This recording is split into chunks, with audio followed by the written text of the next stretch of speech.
சுவாமி விவேகானந்தரின் பொன்மொழிகள். ஆன்மா கொல்வதுமில்லை, கொல்லப்படுவதுமில்லை.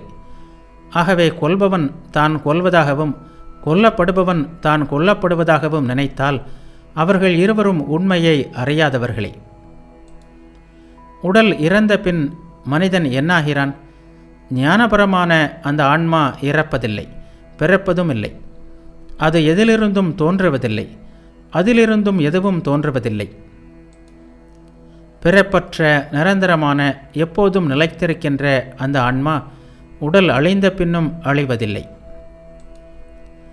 வேதங்கள் எல்லாம் எதை பற்றி பேசுகின்றனவோ, தவத்திற்கெல்லாம் குறிக்கோளாக இருப்பது எதுவோ, எதை அடைவதற்காக மனிதர்கள் துறவு பூண்கிறார்களோ அதை நான் ஒரே வார்த்தையில் சொல்லிவிடுகிறேன். அதுதான் ஓம்.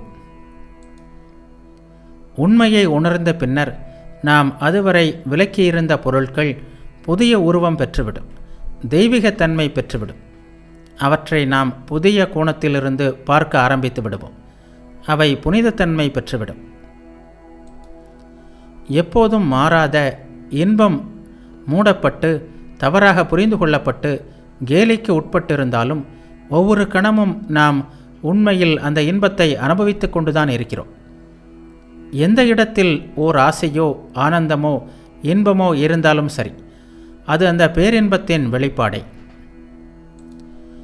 எப்போதும் மாறாத இன்பம் ஒன்று உள்ளது என்றுதான் தத்துவ சாஸ்திரம் வற்புறுத்துகிறது.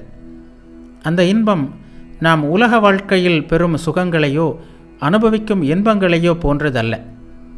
உலக வாழ்க்கையின் இன்பங்களெல்லாம் அந்த உண்மையான இன்பத்தின் மிக சிறு துளி என்று வேதாந்தம் கூறுகிறது. இன்பத்தை விட்டுவிட சொல்லி தத்துவம் நம்மை வற்புறுத்துவதில்லை. மாறாக உண்மையான இன்பத்தை அறிந்து கொள் என்றே அது வற்புறுத்துகிறது.